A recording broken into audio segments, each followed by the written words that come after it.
खास खबर में हम बात करेंगे। राजस्थान में प्रदेश कांग्रेस की ओर से जिला मुख्यालयों पर पदयात्रा निकाली गई। पदयात्रा किसान बिल के खिलाफ निकाली गई। हम आपको बता दें कि किसानों के साथ लंबे समय से जैसे ही बिल आए थे उसके बाद से कांग्रेस कदम ताल मिला रही है। हाल ही राहुल गांधी राजस्थान आके गए, उससे पहले हरियाणा और उससे पहले पंजाब ट्रैक्टर यात्रा निकाल चुके हैं। किसानों से संवाद किया गया है। अब ब्लॉक स्तर पर किसान बिल के खिलाफ कांग्रेस जा रही है और संभवतया 28 फरवरी को एक प्रदेश स्तरीय सम्मेलन या सभा की जा सकती है जयपुर में, या फिर कोई और जगह हो सकती है, ये देखने वाली बात होगी। तो चलिए, इस पदयात्रा के मायने क्या हैं? एक चीज मैं कोट करना चाहूंगा कि राजस्थान में 4 विधानसभा बाई इलेक्शन होने हैं। किसान बिल के बहाने हर राजनीतिक दल किस वोट जो है किसान मतदाता है उसको भी साधने की कोशिश कर रही है, चाहे वो कांग्रेस हो चाहे बीजेपी हो, क्योंकि जो 4 विधानसभा क्षेत्र हैं वहां में किसान हर जगह पे है, वो चाहे अर्बन हो चाहे रूरल हो। तो कितना असर पड़ेगा, क्या वास्तव में किसान बिल को लेकर के कांग्रेस सहित अन्य विपक्षी दलों का केंद्र सरकार पर किसी तरह का प्रेशर पड़ पाएगा, ये भी देखने वाली बात होगी। तो चलिए, हमारे साथ खास खबर में इस वक्त वरिष्ठ पत्रकार श्याम सुंदर शर्मा साहब जुड़े हुए हैं। हमारे साथ कांग्रेस के वरिष्ठ नेता और प्रवक्ता आरसी चौधरी जी जुड़े हुए हैं। श्याम जी, आपके पास आना चाहूंगा। सबसे पहले मैं इस पदयात्रा को पूरे प्रदेश भर में किया जा रहा है। 5 से 10 किलोमीटर के लिए पहले से बता दिया गया था और जिला मुख्यालयों पे लोग जुट भी रहे हैं।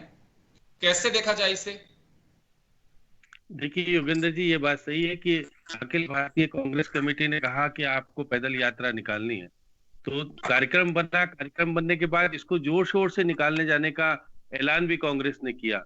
लेकिन जिस प्रकार से आज जयपुर में शहर में पदयात्रा की जगह ऊंट और हाथी यात्रा बन गई, ये कांग्रेस में जिस प्रकार का देखा मैंने, तो ये नहीं लग रहा था कि पहले मुख्यमंत्री जी का शामिल होना था, डोटासरा जी का शामिल होना था। एन वक्त पे वो नहीं है शामिल हुए। उन्होंने कहा नीति आयोग की बैठक में शामिल है मुख्यमंत्री जी, डोटासरा जी सीकर चले गए या उनकी तबीयत नासाज है, अलग अलग चीजें आ रही है। लेकिन फिर देखिए, आप महेश जोशी बैठते हैं ऊंट पर, कागजी बैठते हैं हाथी पर, रफीक मोहम्मद बैठते हैं हाथी पर, और जितने प्रत्याशी जीतने वाले थे, हारने वाले थे और चुनाव लड़े थे, सब अपने अपने गुटों में बट करके, ऐसा लग रहा था कांग्रेस का सामूहिक रूप से पदयात्रा की जगह अलग अलग छितरी भी तरह से बन रही थी और बाकी जगह भी निकाली गई। तो ये बात सही है कि जिस प्रकार से बार बार ये हो रहा है कि कांग्रेस का संगठन बन जाए तो अपनी अपनी जिम्मेदारी निभा ले, अब जिम्मेदारी तरीके से नहीं निभाई जा रही है। ये बात सही है, प्रताप सिंह खचरिया प्रभारी तो है उदयपुर के, लेकिन वो अपने शहर को संभालने के लिए आगे उनकी अगुवाई में ये यात्रा निकल रही है और वो ट्रैक्टर में निकल रहे थे। तो ये सारी बातें देखने को मिली। और कांग्रेस क्योंकि हर बार देखिए, अभी हाल ही में हुई है, अलग अलग तरह से आयोजन हो रहे हैं। मतलब सोनिया गांधी की चादर चढ़ाने के लिए कोई और जा रहा है, फिर सचिन पायलट अपना शक्ति प्रदर्शन करने के लिए कोकटाक में किसान सम्मेलन करते हैं, वो बुलाते हैं, ये जाते हैं। तो ये सारी चीजें जब देखने को मिल रही है तो कांग्रेस विरोध के लिए विरोध करे, लेकिन सामूहिक रूप से और शक्ति प्रदर्शन करने का साधन नहीं, तो ये ठीक नहीं। श्याम जी, क्या कहना चाह रहे हैं आप कि कांग्रेस को पदयात्राओं से जरूरी इस बात की है कि अभी ये मैसेज जाना चाहिए कि पूरे कांग्रेसी एक जाजम पे बैठे हुए हैं, एकजुट हैं, कोई बात होती है तो उसका मुकाबला करने के लिए हम तैयार हैं, ये मैसेज देना चाहिए?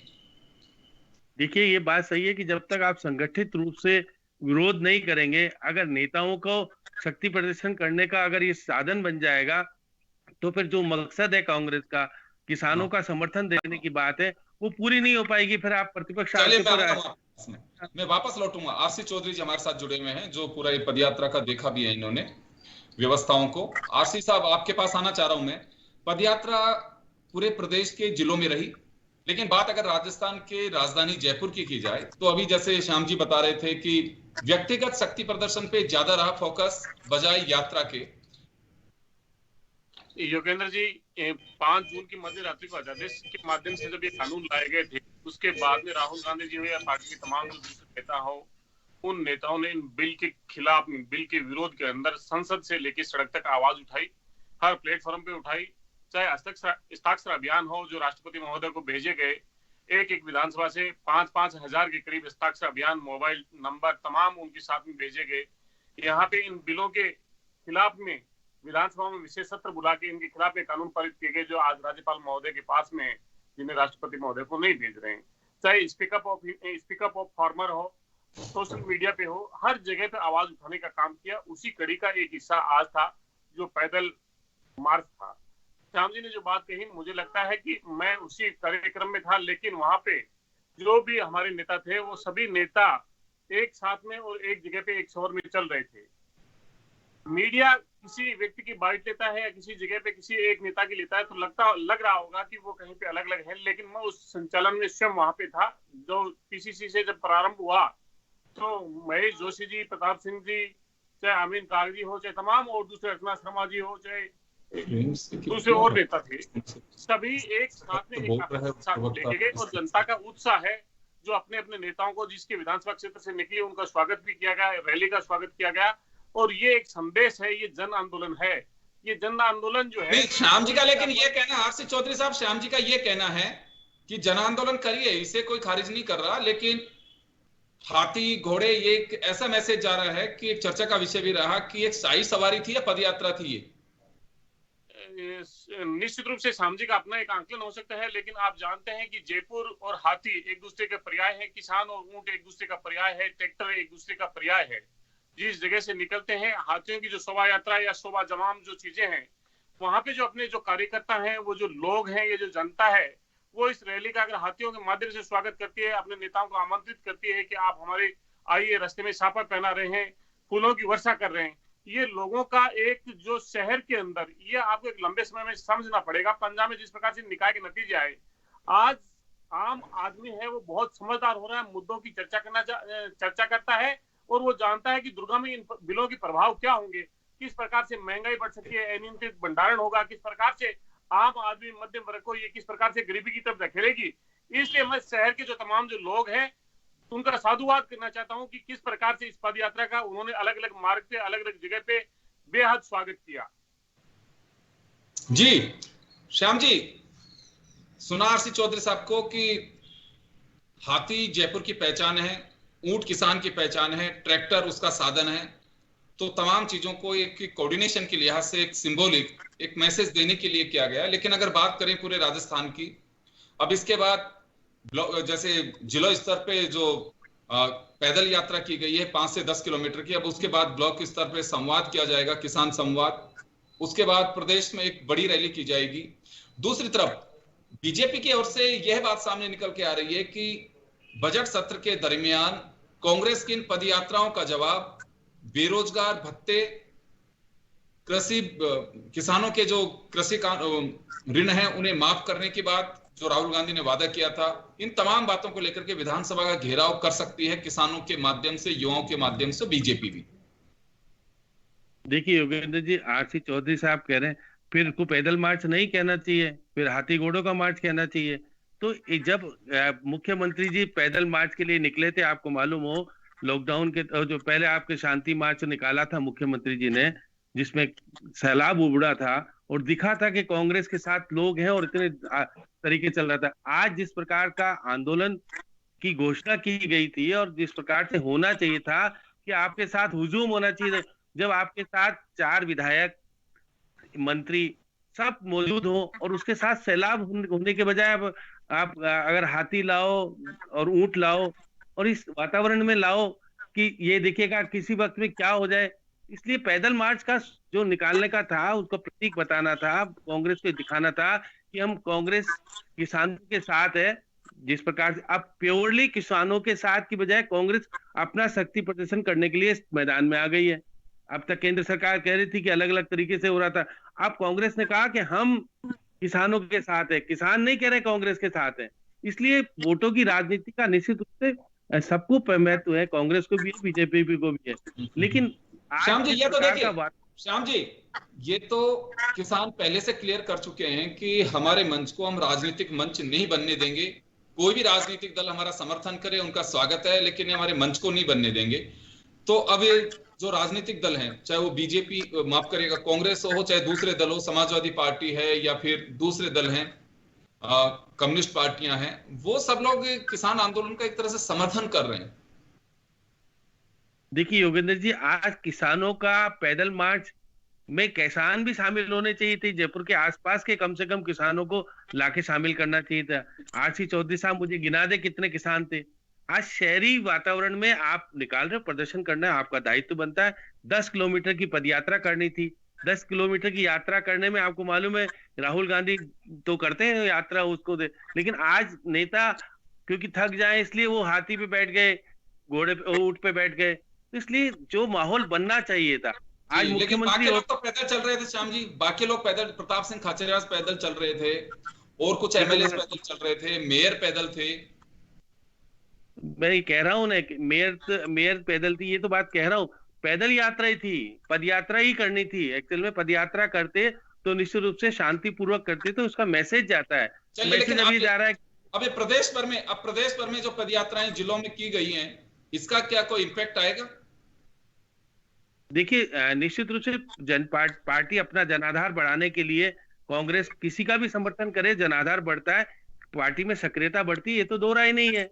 पार्टी अपने स्तर पर जो कुछ करती है और अगर प्रदर्शित होने में कामयाबी मिलती है तो कार्यकर्ता भी उत्साहित होता है, क्योंकि उसको वहां पर उसका नेता मिलता है, और नेता मिलता है तो कुछ कामकाज भी होता है, बातचीत भी होती है, तो पार्टी में सक्रियता जो कार्यक्रम होता है। तो इसलिए पार्टी को और तरीके से, जैसे प्रभारी लगाए जाते थे पहले हर जिले में प्रभारी, इस बार लगाए नहीं लगाए, आरसी चौधरी साहब बताएंगे कि किसको जिम्मेदारी कहाँ की दी गई थी और उसकी जिम्मेदारी बनती है कि वो जाकर के संभाले। अब जयपुर में तो खुद बड़े बड़े नेता अपने आप में है, तो इसलिए जयपुर का तो मुख्यमंत्री जी आने वाले थे। अगर मुख्यमंत्री जी आते तो आज ये पैदल मार्च बिल्कुल निश्चित रूप से एक रिकॉर्ड बनाता और कहता कि देखिए कांग्रेस का एक बड़ा प्रदर्शन हुआ है। तो इसलिए ये कहना कि कहा जा सकता था कि कांग्रेस का हाथ किसान के साथ, अभी आप नहीं मान रहे।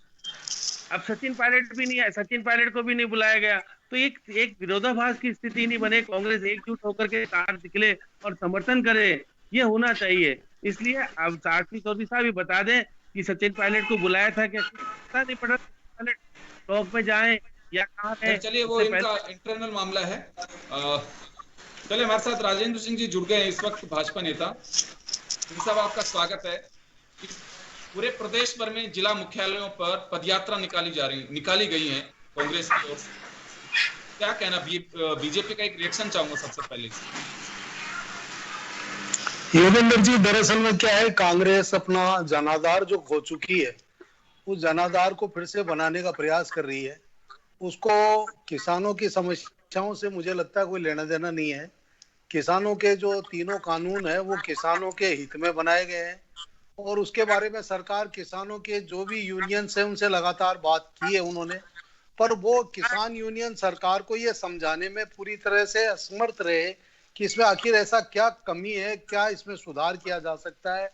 संसद में भी आप ये देखिए कि लोकसभा में, राज्यसभा में, ये अभी जब बजट का सेशन चल रहा था उस समय भी अवसर मिला था कांग्रेस को भी कि वो अपनी स्थिति को बताए कि आखिर कमी क्या है, कानून में कमी क्या है। अब सरकार जो बहुमत से चुनी हुई है, जिसको मैंडेट है, जिसको पूरे देश की जनता ने अपना मैंडेट दिया है, उनको कानून बनाने का अधिकार है, और यदि उन्होंने कोई कानून बनाया है उसमें अगर कोई किसी प्रकार की समस्या है तो उसको प्रजातांत्रिक तरीके से सदन के अंदर बैठकर उसका निराकरण कर सकते हैं। परंतु कांग्रेस क्या है कि दोहरी चाल चल रही है। आप ये देखिए कि कांग्रेस खुद जब चुनावों से पहले इन्होंने वादा किया था कि हम जितने भी किसान हैं उनके सब के ऋण माफ करेंगे, और उन्होंने हमारे माननीय कांग्रेस अध्यक्ष श्री राहुल गांधी जी ने कहा था कि 1, 2, 3, 4, 10 तक के दिन हम 10 दिन के अंदर अंदर सारे कर्जों को माफ कर देंगे। आप ये देखिए वो कर्जे माफ नहीं हुए, आज भी किसान इंतजार कर रहे हैं। किसानों को राजस्थान के अंदर बिजली नहीं मिल रही है, फसलें जल रही है। तो ये अपने खुद के राज्य की तो सोचे, उसके बाद ये देखें कि हम किसानों के लिए क्या कर सकते हैं। और आप ये देखिए किसानों के लिए इनके पास में, खुद के पास राजस्थान में ये लोग क्या कर रहे हैं जी, ये खुद बताएं पहले कि भाई हमने ऐसा किसानों के हित में। आरसी चौधरी साहब से जवाब दिलवाता हूं आपको, आरसी चौधरी जी से जवाब दिलवाता हूं आपको। चौधरी साहब, जरूरत इस बात की है कि यहाँ के किसान को एक खुशहाल करके मैसेज दिया जा सके। ये अभी आपने राजेंद्र सिंह जी को सुना कि एक मैसेज देते, एक मैसेज जाता है कि हाँ राजस्थान में देखिए किसान की स्थिति क्या है, पूरे देश में इस मॉडल को फॉलो किया जाता, लेकिन अब राजस्थान में स्थितियां ठीक नहीं, उसको बिजली मिल नहीं पाती है, पानी है नहीं, और किसान को बिल्कुल असहाय करके छोड़ा हुआ है, कर्ज माफ हो नहीं पा रहा। अभी आपने सुना इन आरोपों को? योगेंद्र जी, मैंने भारतीय जनता पार्टी की जो प्रवक्ता है उनकी बातें सुनी। उन्होंने कहा सरकार को जनादेश है, मैंडेट है, समाज है और संसद के अंदर उन्हें समय मिला। मैं इनके तीनों ही चारों जो भी उन्होंने आरोप लगाए, मैं बड़ी साफ गोई से उनकी जवाब देना चाहता हूँ। एक तो सरकार को जो जनादेश मिला, निश्चित रूप से 30 साल के बाद में एक पूर्ण बहुमत की सरकार आई। आज 300 से ज्यादा सांसद इनके हैं, लेकिन इन्हें ये याद होना चाहिए कि इससे पहले कांग्रेस पार्टी के भी 400 से ज्यादा सांसद इस संसद के अंदर थे। मैंडेट का मतलब ये नहीं होता कि आप लोगों पे शासक बन जाए। आप जनता के सेवक के तौर पे आपके वचन होते हैं, लेकिन शासक बन जाते हैं, निरंकुश फैसले करते हैं। जिस प्रकार से संसद में किया, जिस प्रकार से अध्यादेश के माध्यम से लाए। श्याम सुंदर जी हैं, वरिष्ठ पत्रकार हैं, जानते हैं कि किन परिस्थितियों के अंदर अध्यादेश के माध्यम से कानून बनाए जाते हैं। संविधान का आर्टिकल 123 क्या कहता है, किन परिस्थितियों में लाना चाहिए। लेकिन वैश्विक महामारी के दौर में ये लेकर गए, संवैधानिक मर्यादाओं को उल्लंघन किया, अलोकतांत्रिक तरीके से लाए, लोकतंत्र की हत्या की। दूसरा, इन्होंने कहा संसद में जब राहुल गांधी जी ने इस बात को रखना चाहा, तमाम विपक्षी दलों ने मिलकर कहा कि इसके अंदर हम किसान के मुद्दे पे चर्चा करना चाहते हैं माननीय अध्यक्ष महोदय को, लेकिन अध्यक्ष महोदय ने किसान के मुद्दे पे चर्चा नहीं कहा। उन्होंने कहा कि ये बजट सत्र है, और जब राहुल गांधी जी बोल रहे थे तब बार बार उन्हें टोका जा रहा था कि बजट पे बोलिए, बजट पे बोलिए। उन्होंने कहा ये 40 लाख करोड़ का कारोबार है जो प्रधानमंत्री इस देश के दो लोग अपने दो मित्रों को देना चाहते हैं।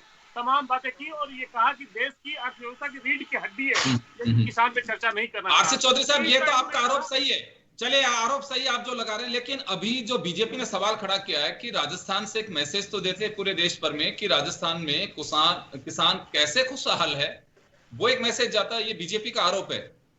योगेंद्र जी निश्चित रूप से मैनिफेस्टो पे जब लेके बैठेंगे भारतीय जनता पार्टी के मैनिफेस्टो और कांग्रेस के मैनिफेस्टो, मुझे बड़ी खुशी होती है कि जन टीवी का जो चैनल है वो सरकार से प्रश्न पूछने का दम रखता है, और आप जैसे एंकर पे हमें गर्व है कि सत्तारूढ़ दल से आप प्रश्न पूछते हैं।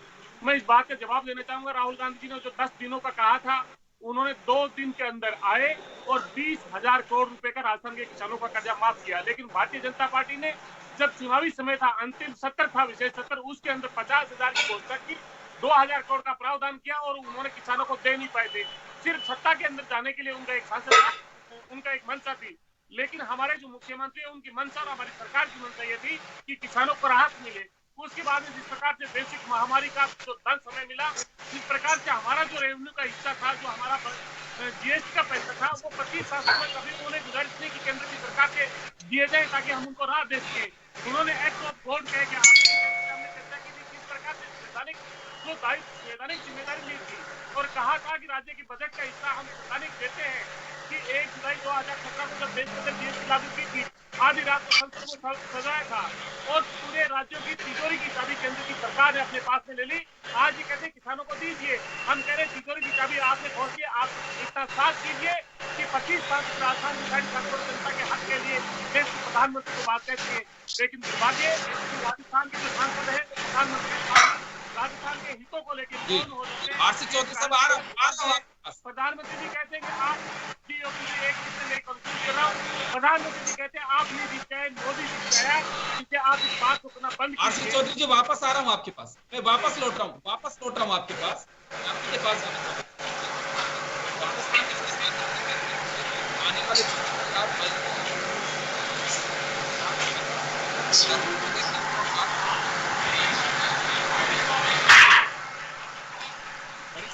आवाज साफ नहीं आ रही है गुरविंदर जी, आवाज साफ नहीं आ रही है, वापस बताइए। यहाँ से साउंड प्रॉब्लम होगा। हेलो जी, हेलो, सवाल मेरा ये है, आप सवाल पूछ पा रहे हैं? क्या बात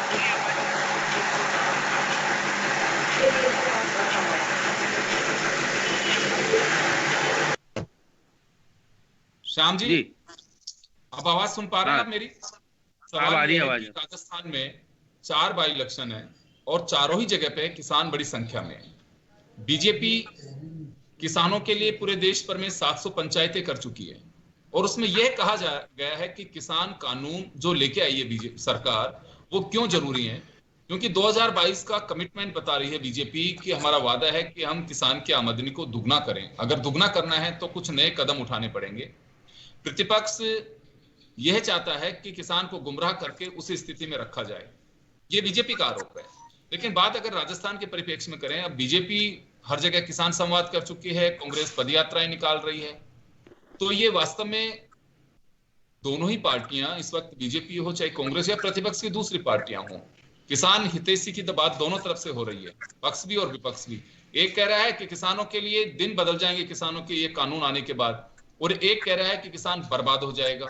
जुड़ा तो मुद्दा किसानों का ही है, किसानों के प्रति हमदर्दी भी दिखा रहे हैं, लेकिन क्या वास्तव में अभी तक किसान किसी नतीजे पे पहुंच पाया है कि हमें करना क्या है? देखिए योगेंद्र जी, लंबा आंदोलन किसानों का चल रहा है, अभी बंद नहीं हुआ। एमएसपी को लेकर के सबसे बड़ा विवाद है, अगर एमएसपी की डिक्लेरेशन हो जाए तो विवाद समाप्त हो जाएगा। तो अब देखिएगा हम एमएसपी की गारंटी की, हाँ अगर अब यही बात है कि राजस्थान में आरसी चौधरी साहब, आपने 4 बिल पास किए और 4 बिल में से एक बिल में यदि आप भी गारंटी दे देते, राजस्थान में तो हम गारंटी देते हैं किसानों को कि हम एमएसपी पर ही खरीद होने देंगे, बाकी खरीद नहीं होने देंगे, आपने भी गारंटी नहीं दी। अब केंद्र से आप जरूर मांग कर रहे हैं, तो एक विरोधाभास की स्थिति जो बनी हुई है। और क्योंकि राजेंद्र जी बहुत करीब से इस बिल को समझ पाए होंगे, क्योंकि जिन्होंने बिल बनाया और लागू कराने वाले, उनका खास संबंध है उनसे, तो निश्चित रूप से उनको जानकारी नहीं, वो इनसे संपर्क। तो मैं ये कह रहा हूँ कि राजस्थान में क्योंकि दायित्व बनता है उनका कि वो अपना बीजेपी की सही तरीके से चीज कहे। देखिए, किसानों का ऋण माफ करने की बात को लेकर के हमारे विधानसभा में मुख्यमंत्री जी ने स्थिति को कई बार स्पष्ट किया है कि हमने सहकारी बैंकों के बिन ऋण तो माफ किए 2 लाख तक के, लेकिन हम कॉमर्शियल बैंकों के ऋण माफ नहीं कर पाए। साफ तौर पर उन्होंने कहा, केंद्र सरकारी आरबीआई हस्तक्षेप कर सकता है उनमें। उन्होंने कहा कि हमने प्रधानमंत्री को पत्र लिखा है कि अगर वन टाइम सेटलमेंट कर दें तो हम उसको भी माफ कर सकते हैं। करीब 12,000 करोड़ के बिल ऋण माफ किए गए राजस्थान, जिसमें से 6,000 करोड़ तो इन्होंने पिछली वाली सरकार ने, जो कि वसुंधरा जी ने कहा था 50,000 तक के ऋण माफ कर देंगे, वो शामिल है। इसलिए ये तो 6,000 करोड़ की माफ कर पाए पुराने। इसलिए मैं कह रहा हूं कि जिस प्रकार से अब किसानों के ऋण माफ करने को लेकर के वोटों की राजनीति चली थी, वसुंधरा जी ने कहा हम हर किसान के 50,000 तक के कर्जे में, पहले 10,000 का आया, फिर 50,000 का आया, तो राहुल जी ने कहा हम पूरे ही माफ करेंगे। तो इसलिए आप ऋणों को माफ करने को लेकर के सत्ता में आ जाते हो, उसके बाद कहते हो कि बहुत ज्यादा ऋण है।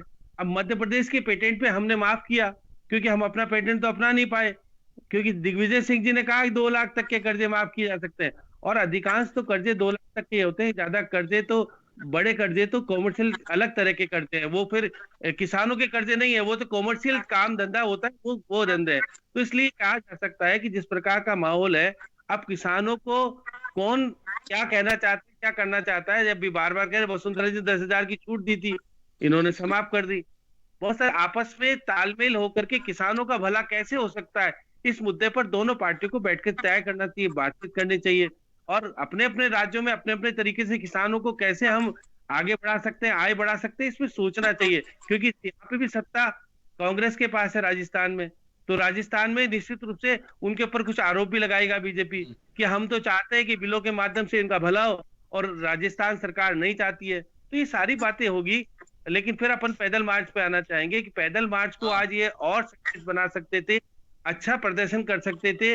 अब आरसी चौधरी साहब बार बार कह रहे हैं कि हम तो ऊंट किसान का प्रतीक, तो आपने देखा कि ऊंट को लेकर के विधानसभा में किस प्रकार की दुर्दशा है। अमीन खान जी ने जो कुछ कहा कि ऊंट की दुर्दशा हो रही है, आप शहर में तो उसको लिया है शौक के तौर पर, गांव में आवारा करके छोड़ दिए, क्योंकि राज्य का ऊंट राज्य पशु है, इसलिए बहुत सारी पशुओं को उनको अत्याचार माना जाता है। इसलिए आप पैदल मार्च को शालीनता, बात यहाँ पे ये है, देखिए चलिए श्याम जी वापस आऊंगा, बात ये है यहाँ पे कि पदयात्रा, किसान संवाद, अभी किसान किस नतीजे पे पहुंच पा रहा है? किसान अपनी लड़ाई खुद भी लड़ रहा है, राजनीतिक दल उनका साथ दे रहे हैं, तो वो कह रहा है कि स्वागत है आपका। बात 2 ही जगह पे है कि किसान के हित की तो बात बीजेपी भी कर रही है और कांग्रेस भी कर रही है, या इनके अलावा दूसरे विपक्षी दल भी कर रहे हैं, लेकिन किसान ये समझ नहीं पा रहा कि वास्तव में हितैषी कौन है, ये बिल या फिर पहले की स्थितियां। एमएसपी की गारंटी की बात लगातार की जा रही है, लेकिन गारंटी को लेकर के सरकार नहीं कह रही। सरकार सिर्फ ये कह रही है कि एमएसपी खत्म नहीं होगा, ये मेरा वादा है। मोदी जी भी यही बात कहते हैं, और एक नीचे स्तर पे कार्यकर्ता वो भी ये बात कह रहे हैं, लेकिन किसान का साफ कहना है कि हमें केवल और केवल एमएसपी की गारंटी चाहिए। सिंह साहब आपके पास आना चाहूंगा मैं। किसान हितैषी तो आप भी हैं, कांग्रेस भी है, दूसरी पार्टियां भी है, इसमें कहीं कोई संदेह नहीं है, क्योंकि बिल किसान के लिए लेकर के आए। आप कह रहे हैं कि किसानों की आमदनी 2022 तक डबल करनी है, तो कुछ तो नए इनोवेशंस या नए कुछ कानून लेके आने पड़ेंगे, तभी उनकी संभव है। तो यहाँ किसान लगातार ये भी बात कह रहा है कि ये कानून जो है, अगर आप हमारा हित चाहते हैं तो एमएसपी की गारंटी क्यों नहीं देते हैं? देखिए योगेंद्र जी मेरा कहने का मतलब है, मैं आऊंगा श्याम जी, आपके पास आ रहा हूं। एक बार सिंह साहब से सवाल है मेरा। सिंह साहब आप अनम्यूट करिए, आप सिस्टम को अनम्यूट करिए, आपने म्यूट कर दिया।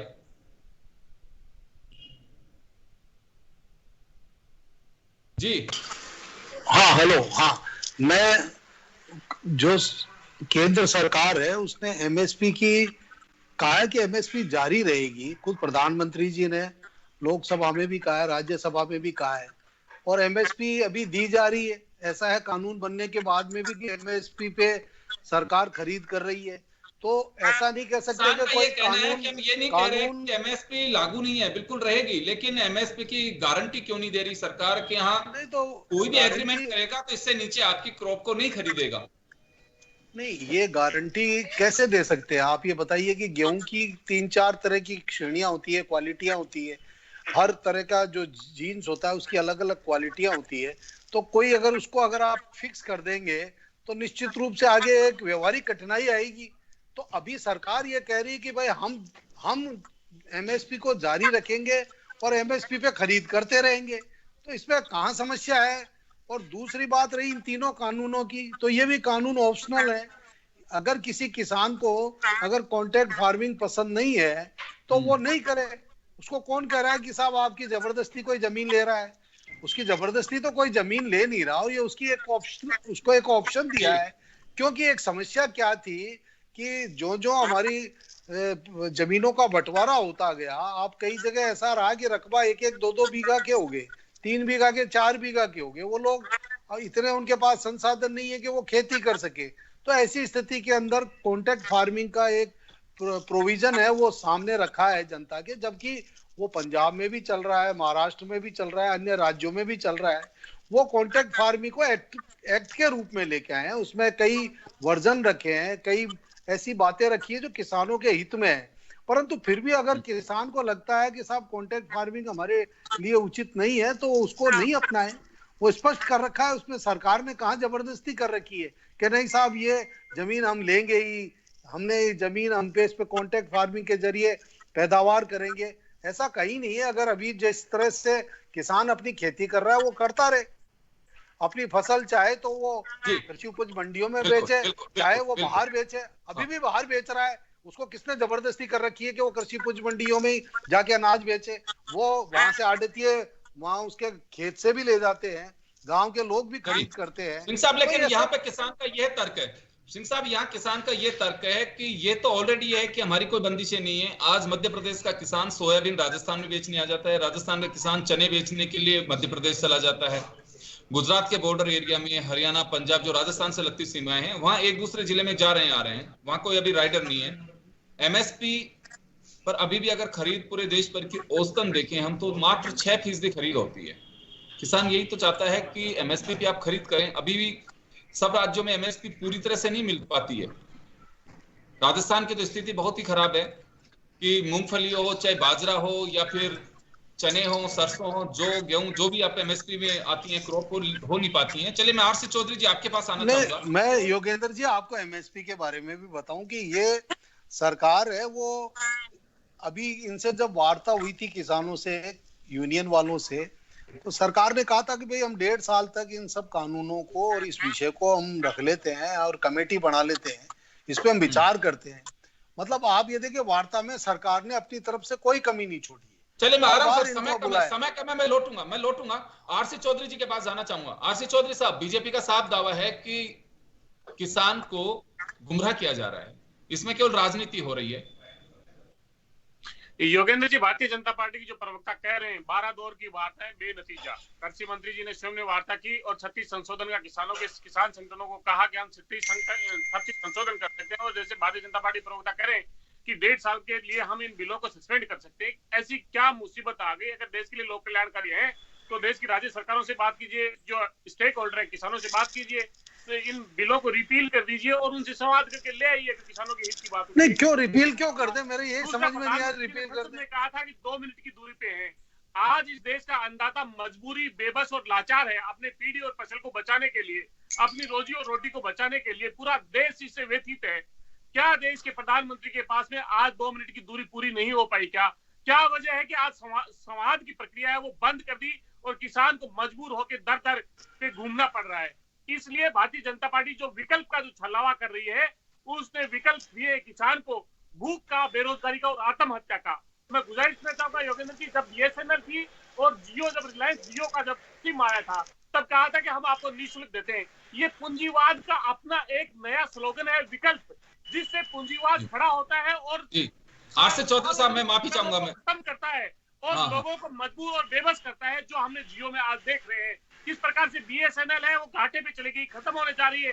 जो देश का सबसे बड़ा उपक्रम होता था और 4 साल के अंदर दुनिया की सबसे बड़ी टेलीकॉम कंपनी जियो बन गई है। इसी तरह का ये विकल्प इन किसानों को दे रहे हैं, इन्हें भूमिहीन करना चाहते हैं, इन्हें गरीबी रेखा के नीचे धकेलना चाहते हैं। चलिए, मैं रोकना चाहूंगा सर, मैं रोकना चाहूंगा, समय कम है, मैं रोकना चाहूंगा आपको। विकल्प नहीं होता। आरसी चौधरी साहब, समय कम है, समय का अभाव है, रोकना चाहूंगा यहाँ पे, मैं रोकना चाहूंगा आपको, मैं रोकना चाहूंगा, माफी चाहूंगा, समय का अभाव है। तो लबोलुआब यही है कि किसान बिल को लेकर के इस वक्त सत्ता पक्ष और विपक्ष आमने सामने है। किसान अपने तरीके से अपनी लड़ाई लड़ रहा है, जो सहयोग कर रहा है उसका आभार जता रहा है। लेकिन सवाल यह है कि किसान हितैषी बीजेपी भी है, विपक्ष भी है, लेकिन किसान अभी तक ये नहीं समझ पा रहा है कि बीजेपी भी अभी कहीं ना कहीं इसका फेलियर, ये मैं मानूंगा कि किसान को ये समझा नहीं पा रही है कि वो उनके हित में क्यों है, क्योंकि लंबा समय हो चुका है और कांग्रेस है वो उनके पीछे खड़ी होकर के अपनी राजनीति कर रही है, विपक्ष का जो दायित्व लगता है वो निभा रही है। तो कहीं ना कहीं कंफ्यूजन है। अभी इस पर गौर करना चाहिए राजनीतिक दलों को कि आखिर क्यों। लेकिन क्या कांग्रेस जैसी पार्टियां या दूसरी पार्टियां अभी केंद्र सरकार पे वो दबाव बना पाएंगी कि जिसके लिए मजबूर होना पड़े कि सरकार बिल विड्रॉ कर रही है? ये देखना होगा। अभी लड़ाई लंबी है और ये कब तक जारी रहेगी ये देखने वाली बात होगी। बहुत बहुत शुक्रिया आप सभी का। खास खबर में इतना ही, दीजिए इजाजत, नमस्कार।